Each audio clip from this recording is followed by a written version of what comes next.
Welcome to Speak for Yourself from the Crib, presented by Hyundai. I'm Marcellus Wiley. Coming up, we'll tell you if LeBron is about to reignite the GOAT conversation, and if Jameis Winston has a lot on his mind in terms of him being one of the greatest of all time. Interesting. But first, we have some huge show news for SFY. Listen to my new co-host, my man, Emmanuel Acho. It is physically impossible to be more excited than I am to join Fox's Speak for Yourself. Literally a dream come true. Partnering with my big bro, Marcellus Wiley. Gonna be delivering funny, informational, educational, sports opinions. It's gonna be a privilege to be watched by y'all, but more importantly, a privilege to serve y'all. So I can't wait to get to it. I'll see y'all soon. He'll be here soon, man. Can't wait to welcome Emmanuel Acho to the family. And who is he? Man, it's funny to say this. This is a friend who's been a friend for a while. He would like to say that he's a mentee of mine, but it's just a young talent who's tremendously invested in what he does, always prepared, energetic, and I just look forward to welcoming him to the Speak for Yourself family and all the energy he's going to bring. See you in a second, Acho. All right, right now I'm joined by my other cats, my other dogs. You know who they are, LeVar Arrington and Takeo Spikes, guys. And we're going to start off in New England right now. Where yesterday Robert Kraft announced the first portion of a pledge, $1 million to social justice causes in a virtual ceremony honoring the Patriots' Devin McCourty. But if you listen to Kraft's remarks, sounds like McCourty wasn't the only player on his mind last night. What you got to say, Kraft? You could even see that fellow, I forget his name, who used to play quarterback who left. He really wishes he was still with you here. I could hear it in his voice. But, whatever happens, happens. Takeo, you think Kraft's gotten over Brady leaving New England? I think he has, though. He sees the big picture. Look, when you look at what he's been able to do, or the lack of what Brady was able to do 3 years after he turned 40, they saw that he had the least amount of pass yards, the lowest his completion percentage has ever been, and also the lack of not having a lot of TDs. And so when you see that as ownership, as a business move, you have to do what's best for the body. I'm not saying that Tom Brady doesn't have any worth by no stretch of the imagination, but I think ultimately, overall, when you look at what they were able to do over a 20-year time period, 6 Super Bowl wins, when you look at the tandem together, being able to have the most playoff wins as a head coach and quarterback, the most Super Bowl wins, and then the most playoff wins, I think it's fair to say that, you know what, I can wash my hands with this because I've gotten all I could get out of this relationship. I got to say no. And the reason why I say no is purely from the football perspective of it. This is like grieving a loss, right? Like the personal relationship of it is fine. But when you think about what they have built through the years between Robert and Tom, it's going to have to be Robert Kraft going through a season before he can get over it. It's going to be, when you lose that loved one, it hurts the most on their birthdays. It hurts the most on holidays, Christmas time, different things like that. I started immediately thinking there's probably a routine that Tom Brady and Robert Kraft had on Fridays, on Saturdays, on Sundays. What was his pregame deal, pregame meals? What were those conversations? What was it like for Robert Kraft traveling to the stadium? What was he thinking about as it applied to Tom? Sitting in his owner's box, what was his routine before he watched Tom Brady do what he did? So I think until Robert Kraft relives those moments connected to all of those amazing years of being with Tom Brady, there's no way he could even possibly begin to say he's over Tom Brady being gone, Marcellus. Oh, man, I think he's certainly moved on in terms of Tom Brady being in a Patriots uniform. Absolutely. It's one of the fundamental traits of success, the ability to compartmentalize. And that's what you're going to see right here in terms of his mindset going forward. Even if he has to force that as an effort, he still has to get to that place. And you know why? Because the only thing that you value more than winning is more winning. The only thing you value more than money is more money. And there's no more winning in money and investing your energy into Tom Brady. He's gone. So you got to think about it from that perspective going forward. And who was Tom Brady last seen to Bill Belichick and to Bob Kraft? This was a guy who won an MVP at the age of 40. But since 2017, all of his major metrics were in decline. Like, keep it real. Let's not just talk about Brady at his height. Let's talk about Brady when he was last seen on that field. Yes, lack of weapons around him, but still Tom Brady wasn't living up to even his own name of being Tom Brady. So the only way that Kraft can stay as invested in his team and as committed to this team and their success going forward is to let go of the past. A lot of people in this world are scared to dance on the grave of someone. They're like, oh, it's too soon. We always see it, hashtag too soon.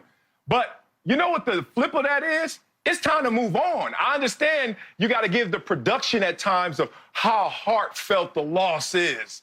But in reality, you got to build going forward. We should learn something from our pandemic and all of our text messages where everybody expected you to be down because everything was going down around you. Sometimes you got to be greater than your circumstances to move forward. Yeah, and I agree with you too, Celis, because another point that factors into this is when you look at who is the guy who is in waiting, who is the backup quarterback.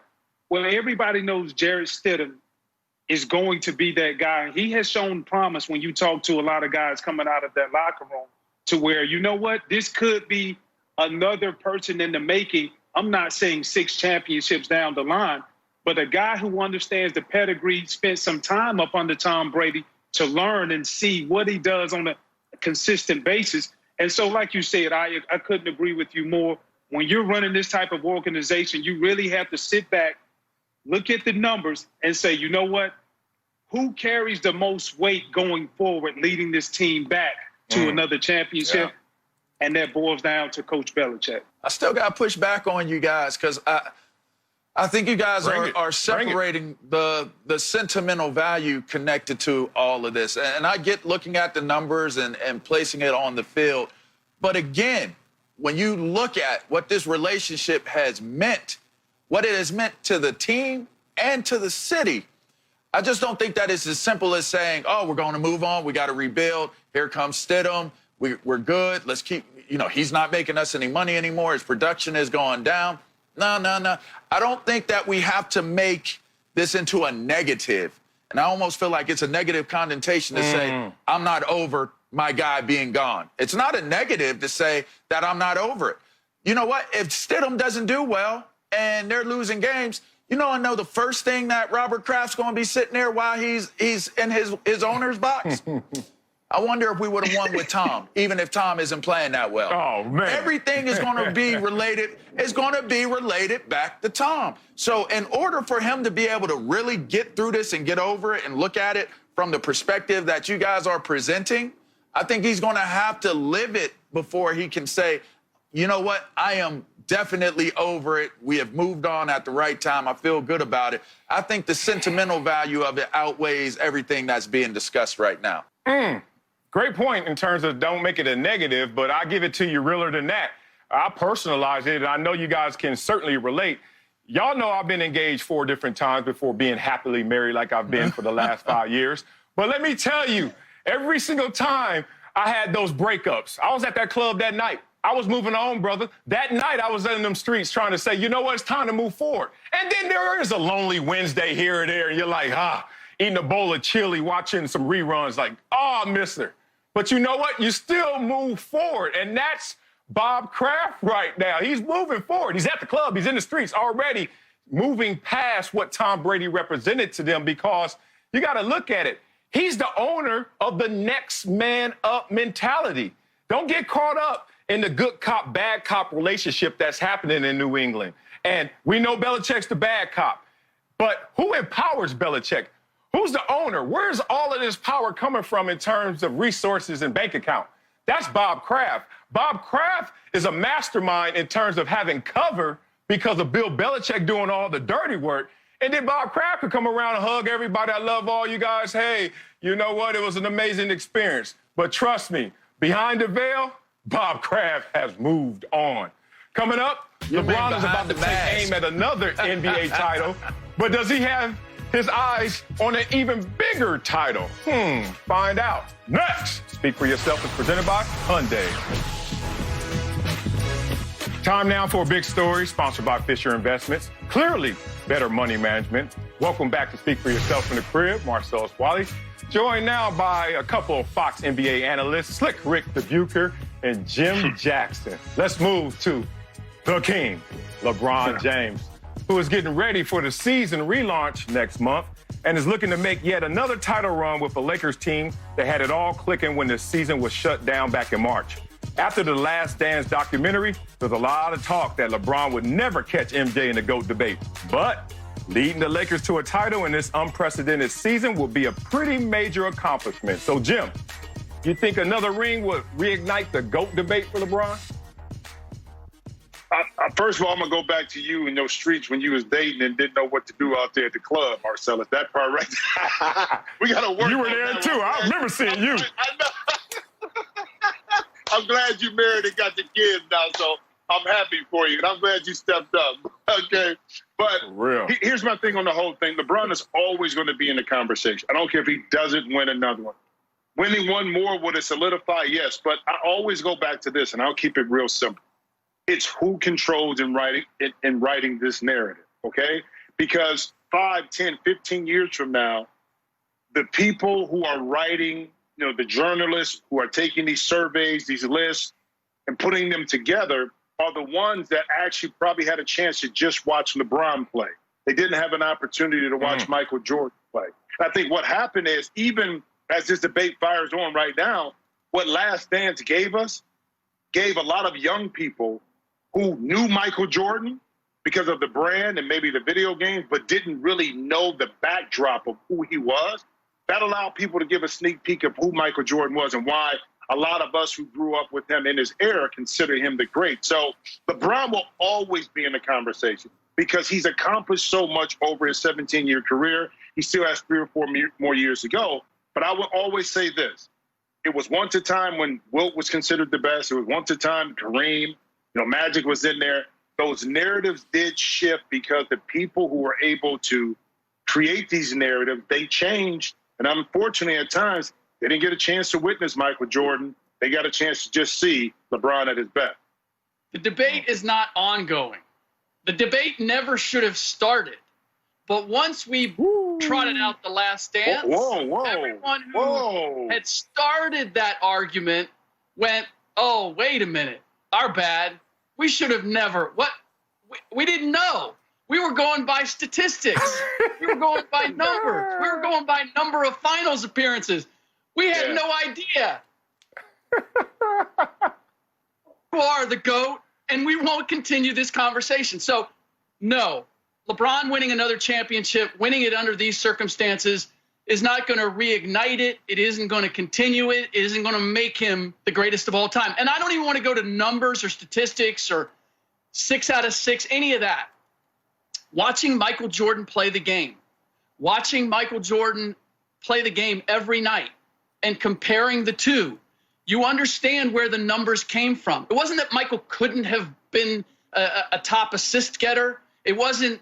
It was a function of playing in the triangle that created the numbers. The bottom line was Michael did whatever was necessary, whenever necessary, to win the game. And as we know, we haven't always seen that from LeBron James. Doesn't make him not an all-time great. It just doesn't make him a GOAT. What he can achieve right now, is to prove that he is the mentally toughest player in the league currently. And I'm not even sure people would necessarily give him that over guys like Kawhi Leonard. But that is something that he can achieve because ultimately the superstar that gets this done will be the guy who is the mentally toughest. That's going to be the biggest challenge under the current circumstances. Boy, talking about living up to your name, Slick Rick. Boy, that was slick, how you try to just take us to a different place, Mr. Bucher. In reality, this is an ongoing conversation because of merit, because LeBron has played himself into that same conversation. This is just more ammunition to stoke that fire which is the GOAT debate. LeBron James will retire with more points than Michael Jordan, more rebounds than like a Ben Wallace, and more assists than Magic Johnson. And you trying to say, forget the statistics, forget the numbers. I gave you some names as well. This guy is going to be a facilitator first and have more points than the guy who selfishly went out there and just wanted to score the basketball until he got a crew around him, a system to support him, and then figured it out. Oh, I do need my teammates. And let's talk about LeBron and the lack of teammates that he had early in his career, but still went to the finals with Captain Crunch and Count Chocula. He went out there and went to the finals with nothing else around him, brother. Wow. Michael Jordan in his first few years, when he didn't have anything around him, swept out the first round, losing in the first round. So if you really want to do this comparison, they're both amazing. They're both in the conversation. But to dismiss LeBron because, well, he has the numbers, but what about the accolades? I think we're doing ourselves a disservice if we're going to approach it that way. You know what, Marcellus, you make a good point in this, in regards to you have to include LeBron in the conversation because of his body of work. I mean, whether you like LeBron or not, yes, he's proven over his 17-year period, we haven't seen an athlete play the game the way he's played it. Again, a natural facilitator is probably going to end up, if he stays healthy, will pass Kareem Abdul-Jabbar as the all-time leading scorer in the league. Again, number of years, of course, but his ability to put the ball in the hoop. And to Rick, you made my point. When you talked about what you saw on the court with Michael Jordan versus what you saw versus LeBron, you were able to witness that ferocity of Michael Jordan. 15 years from now, people writing that story who never saw Michael Jordan play, all they're going to see is clip. They're going to remember what they saw from LeBron. So the way that you're a journalist and writing stories are the same way the people 15 years from now, when this conversation comes up, is going to lean towards LeBron James because that's who they were able to witness. That's the difference. We know it. We saw it. But those young people get a chance to experience like us, Rick. Jim, I can't be responsible for the knuckleheads that are going to follow me 15 years from now. You got to be. You got to carry the torch, bro. You got to do it. So, but here's the thing. The numbers, again, the endurance that LeBron has demonstrated, and he certainly take advantage of the way the game is played today. But let's face facts. The numbers are inflated because the game is played in a different way today than it was in Jordan's heyday. So, it's not that I'm dismissing the numbers, but I do devalue them to a certain extent in terms of comparing the two and saying, well, LeBron was a better this because he has more of this. I think it's a function of, sure, his durability, how long he's played, but also the way the game is played in the league today. And I'm sorry, but the endurance element of it, we would be talking about Cal Ripken being one of the greatest baseball players ever, but we don't. We admire his durability and his endurance, but we don't necessarily look at his skill set and say he's one of the greatest. So, look, the Last Dance, it got real quiet from this entire debate.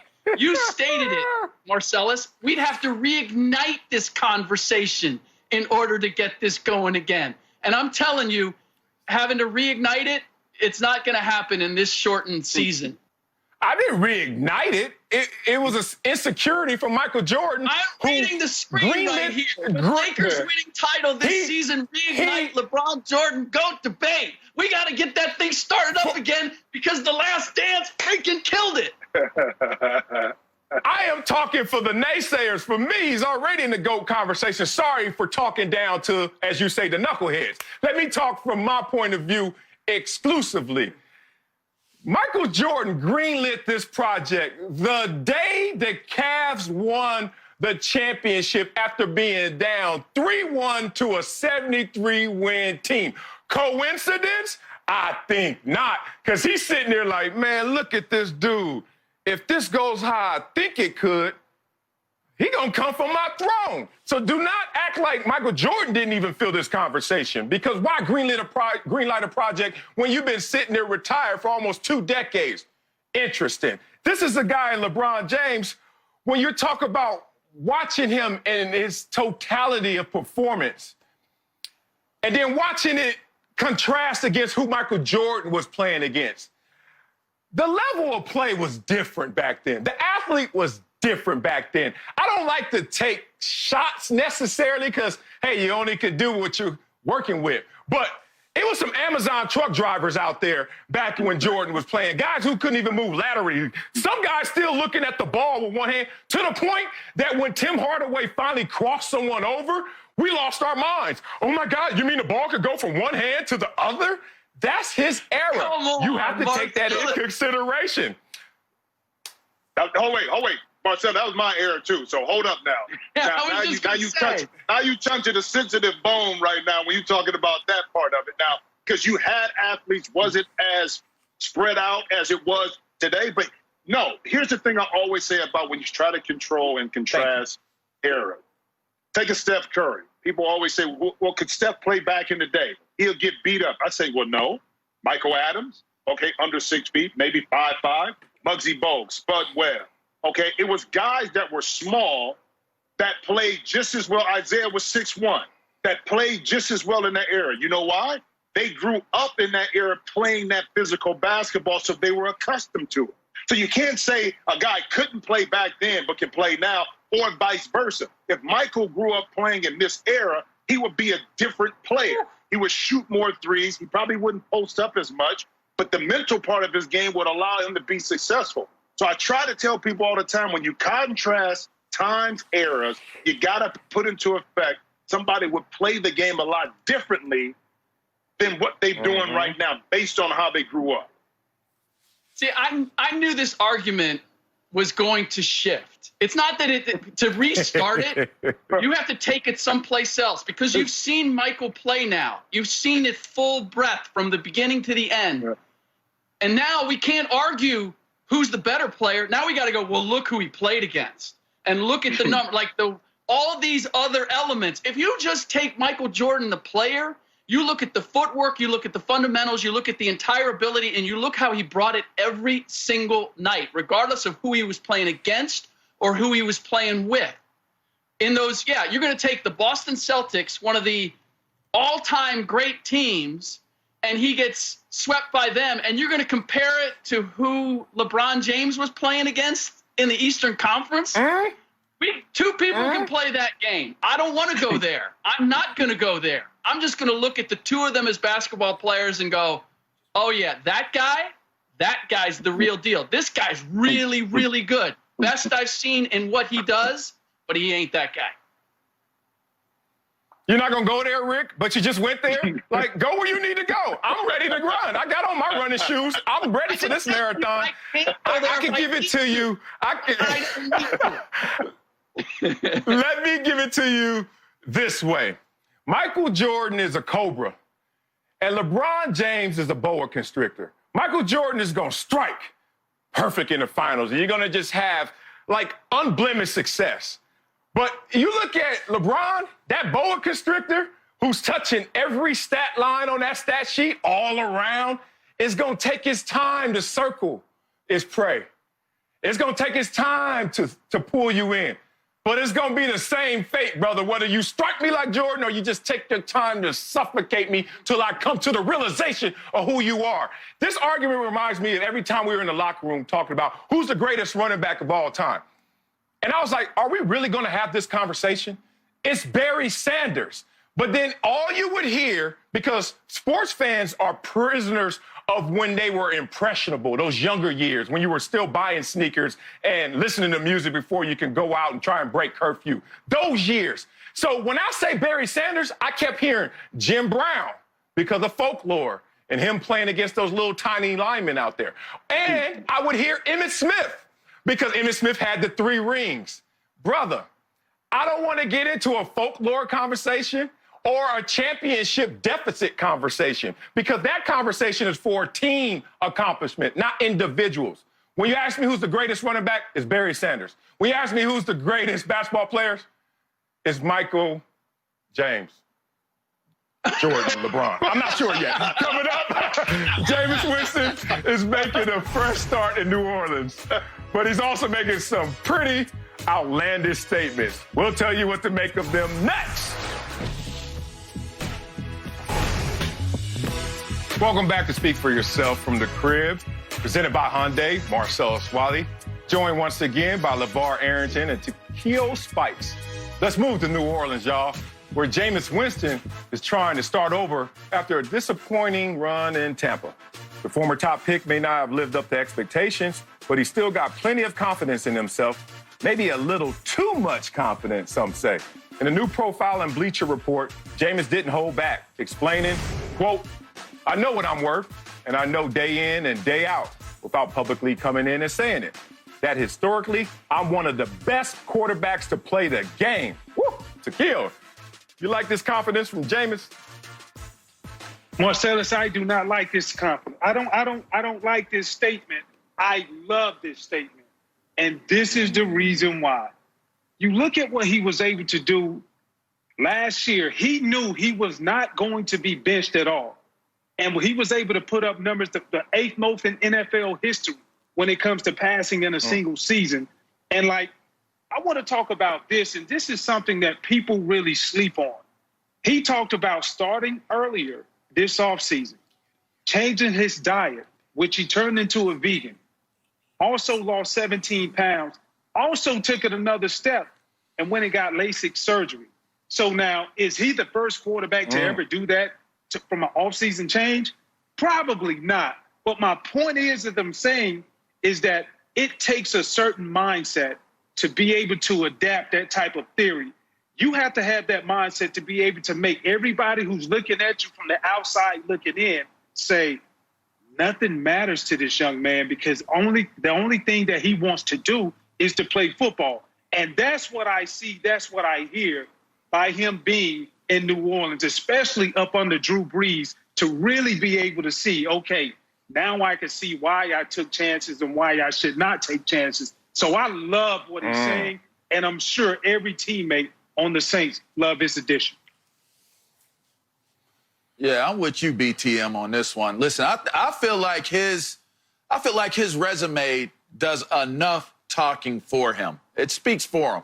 All right, you're talking about a national champion winner in college, a Heisman Trophy winner in college, a #1 overall draft pick in the National Football League, and has thrown for crazy numbers in the league. And some will say, crazy numbers of interceptions. For some strange reason, I guess maybe it's the crab legs or something that has happened with Jameis Winston eating W's or whatever. Listen, but we started to act as though Jameis Winston is not someone we should take seriously. It's almost like he's the running punchline of a joke. You say Jameis Winston, and it's like, let's start laughing about it.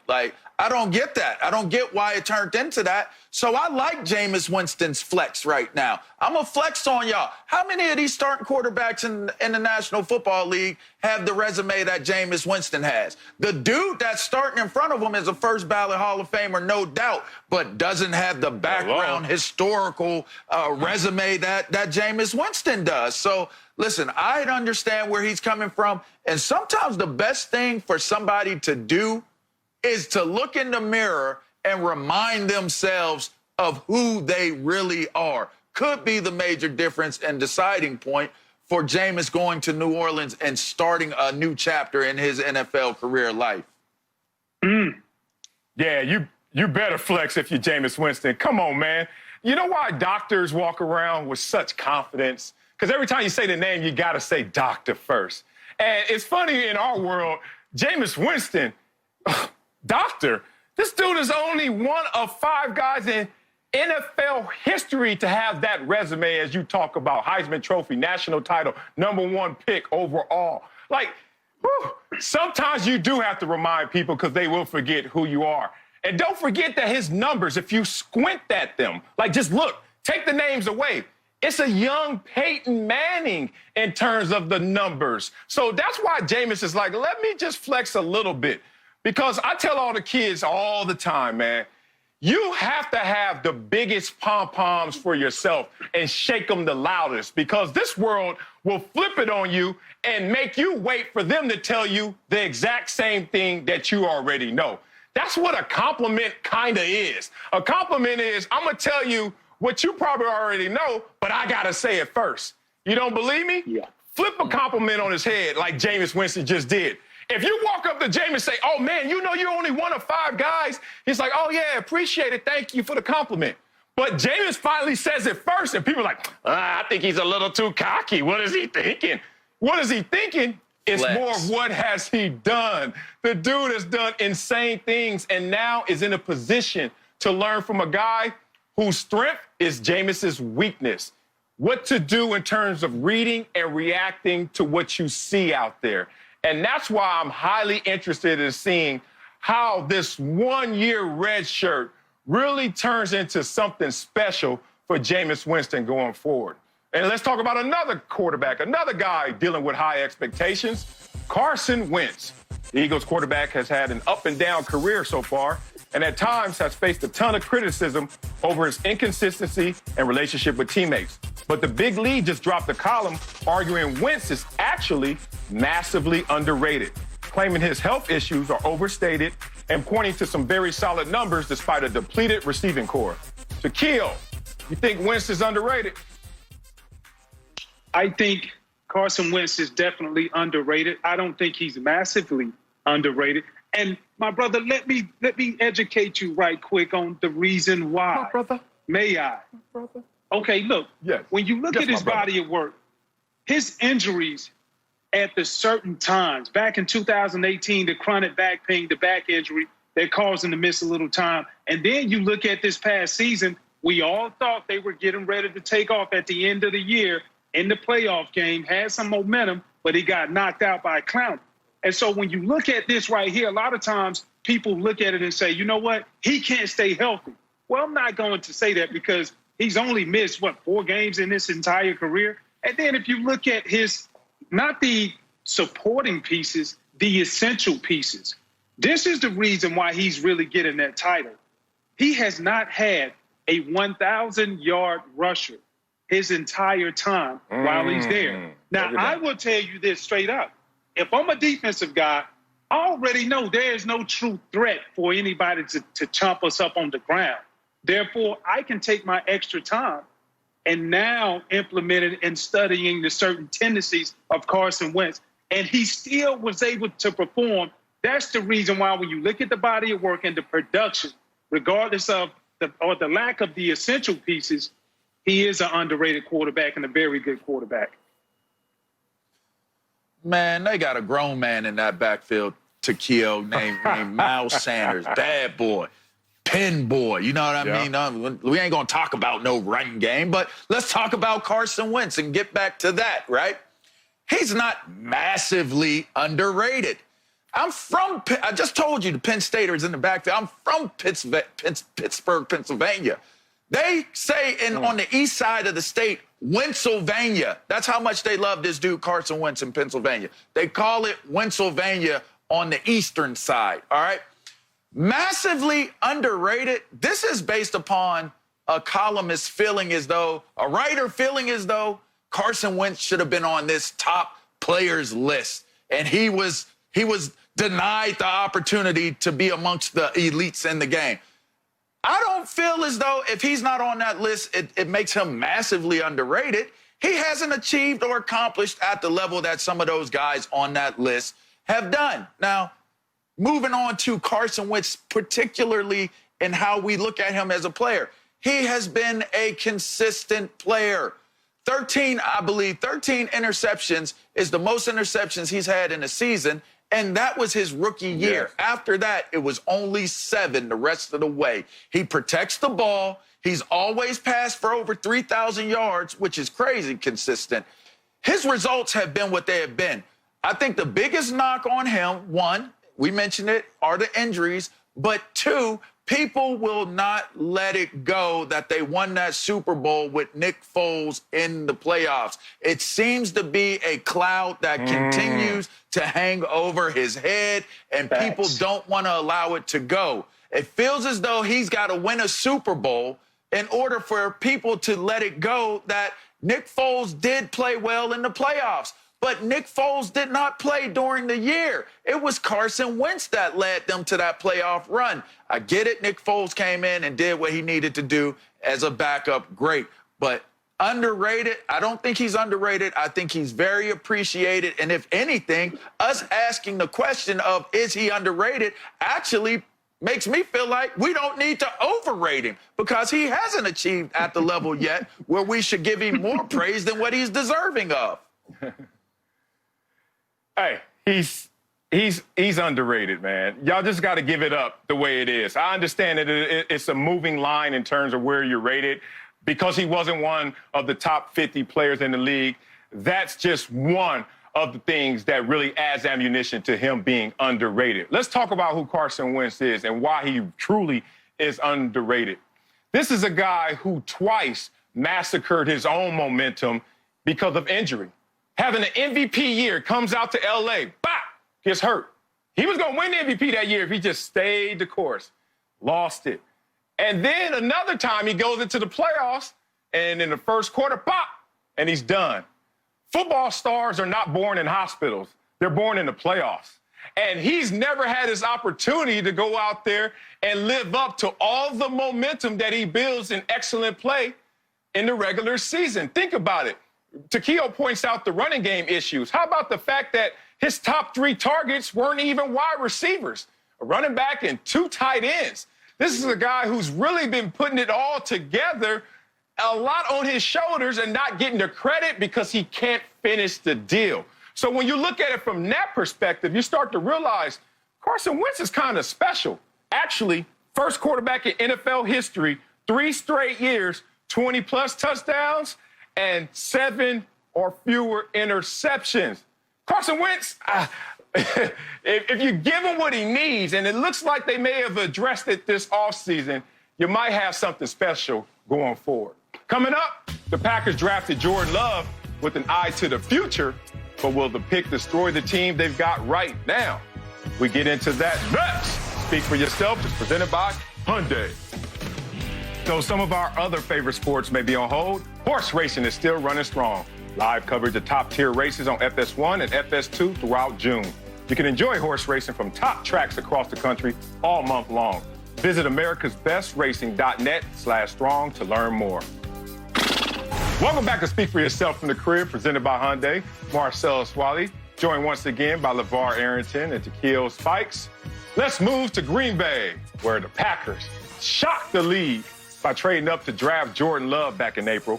Aaron Rodgers admitted he was caught off guard by the move, and how now one of his top offensive linemen, David Bakhtiari, I love that name, says he was surprised as well, explaining, quote, "I was more shocked that they traded up, but how I feel about the pick doesn't really matter because I'm not in charge of building up the roster." Takeo, you think the Jordan Love pick could divide the Packers locker room?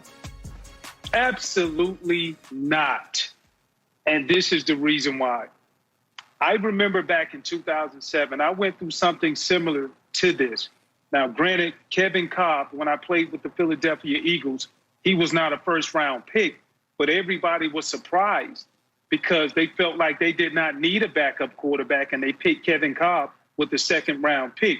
Now, when you look at this same situation, I look at it overall, and I say, you know what? As long as Jordan Love can come in, be humble, and fit in and make progress, that's the only thing guys want to be able to see. We all know that Aaron Rodgers is not about to lose his job. That's number one. Number two, he took his team to the NFC Championship last year.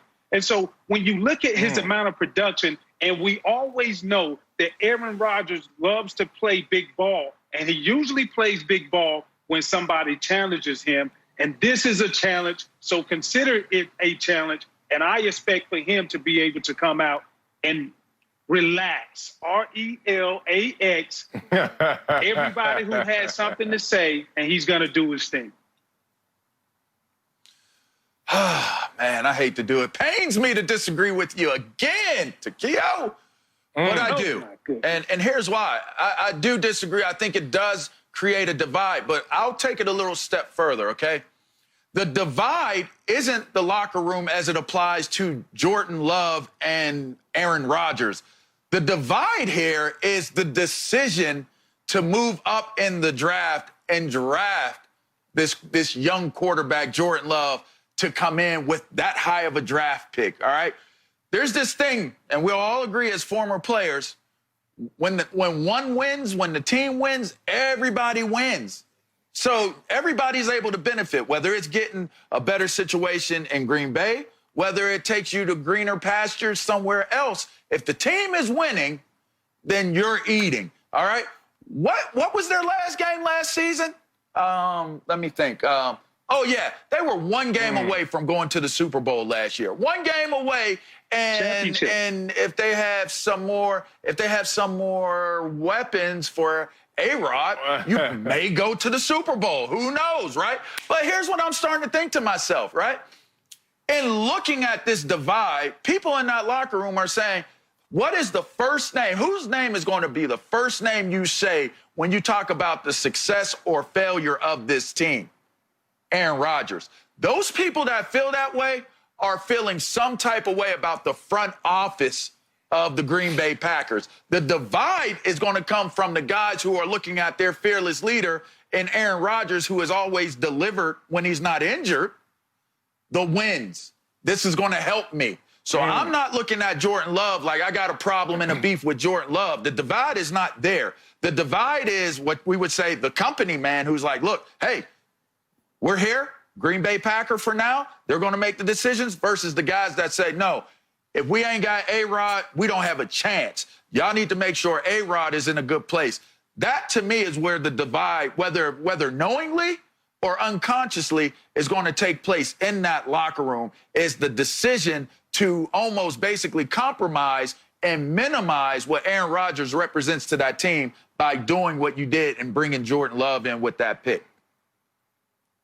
This certainly can divide. Let me say it quickly. I've been in this situation before. Two things from a player's perspective that really gets you hot is, one, that they're not playing the right guys, and two, that management didn't address the right positions, and Green Bay didn't do that in the draft. So now you got an Aaron Rodgers who's going to go out there once again undermanned, one game away from being in the Super Bowl, and you didn't address our needs. If you're sitting there thirsty and somebody comes up to you with an empty water bottle, you're pissed.